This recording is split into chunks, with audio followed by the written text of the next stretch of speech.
आज सुबह सुबह सत्येंद्र जैन के घर पे ईडी ने फिर छापेमारी की। हमारे साथ संजय सिंह है बातचीत के लिए। संजय जी, आज फिर से छापेमारी हुई है, क्या कहेंगे? देखिए, मोदी जी की अंतर्राष्ट्रीय बेइज्जती हो रही है। मोदी जी ने भारत की अंतर्राष्ट्रीय बेइज्जती करा दी। आज 130 करोड़ भारतीयों का सर शर्म से झुक गया है। आज़ादी के बाद पहले प्रधानमंत्री हैं जिसने भारत को दुनिया के स्तर पे इतना अपमानित कराया। नरेंद्र मोदी जी ने हमारे राजदूतों को बुला के अपमानित किया जा रहा है, उनसे माफी मांगने के लिए कहा जा रहा है। और ये सब कुछ मोदी जी की वजह से, उनकी पार्टी की वजह से हो रहा है। अंतर्राष्ट्रीय बेइज्जती हो रही है। अंतर्राष्ट्रीय स्तर पे मोदी जी ने जलील कराया हिंदुस्तान को। और इन्हीं अपनी बुराइयों को, अपनी कमियों को छिपाने के लिए कभी ईडी का छापा मरवा देते हैं, कभी सीबीआई का छापा मरवा देते हैं।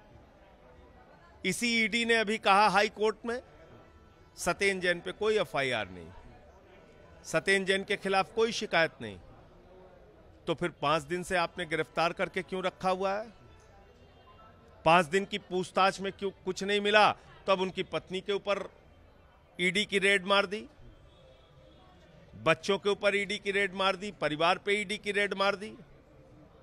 तो ईडी, सीबीआई, आईटी तुम्हारे पास है, उसकी रेड मारते रहो, हासिल कुछ नहीं होना है। यह आम आदमी पार्टी की ईमानदार फौज है। सत्येंद्र जैन एक ईमानदार व्यक्ति हैं जो ईमानदारी से दिल्ली की जनता की सेवा कर रहे हैं। स्वास्थ्य सेवाओं में उन्होंने दुनिया में भारत का नाम रोशन किया है। 2 नेताओं को अपने जैन समुदाय का भी नाम रोशन किया है। 2 नेताओं को आज सस्पेंड। उनकी उस प्रताड़ना से, उनके परिवार की प्रताड़ना से जैन समुदाय भी आक्रोशित है, गुस्से में है। और पूरे देश का जैन समुदाय अपमानित महसूस कर रहा है कि उनके एक बेटे को इस तरीके से टारगेट करके, जिसने स्वास्थ्य के क्षेत्र में अनुकरणीय काम किया, उसको जबरदस्ती जेल में रखा गया है। 2 नेताओं को सस्पेंड करना पड़ा बीजेपी को, क्या कहेंगे? अंतर्राष्ट्रीय बेइज्जती है। जो नफरत का बीज मोदी जी बो रहे हैं, जिस नफरत की राजनीति का प्रशिक्षण वो दे रहे हैं अपने लोगों को, उसी का विस्तार ये इनके प्रवक्ता, इनके लोग करते हैं। तो भारतीय जनता पार्टी की वजह से, नरेंद्र मोदी जी की वजह से अंतर्राष्ट्रीय स्तर पे भारत की बेइज्जती हो रही है। ये हम सब के लिए बड़े शर्म की बात है। भारत को शर्मिंदा किया है उन्होंने।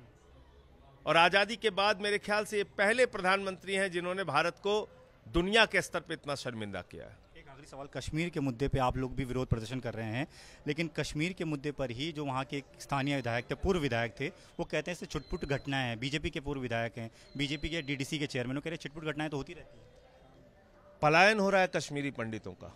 अपने बूढ़े माँ बाप, बच्चों के साथ वो वहां से छोड़कर भाग रहे हैं। अगर भाजपाई इसको छोटी घटना मानते हैं कि कश्मीरी पंडितों की हत्या हो जाए, वो चुप रहे। अगर भाजपा इसको छोटी घटना मानते हैं तो मैं ये कह सकता हूं कि इनकी संवेदनहीनता की ये पराकाष्ठा है।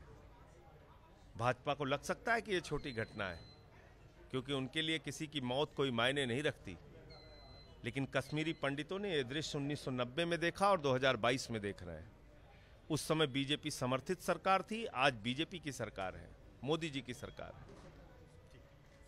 तो संजय सिंह, आम आदमी पार्टी के राज्यसभा सांसद, जो साफ तौर पर ये कह रहे थे कि कश्मीर की घटना इतनी बड़ी है कि एक बार फिर से वहाँ पर पलायन होता हुआ नजर आ रहा है, और उसको इस तरीके से संवेदनशील तरीके से अगर लोग बातें करेंगे तो अपने आप में शर्मनाक है। और इसके साथ साथ उन्होंने कहा कि जिस तरीके से सत्येंद्र जैन के घर पर बार बार छापेमारी हो रही है, उनके घर को परेशान किया जा रहा है, वो भी एक तरीके से गलत है। दूसरे मुद्दों को छिपाने के लिए इस तरीके के काम किए जा रहे हैं। कैमरा मैन राजेंद्र सिंह के साथ दीपक सिंह रावत, एबीपी न्यूज़, दिल्ली।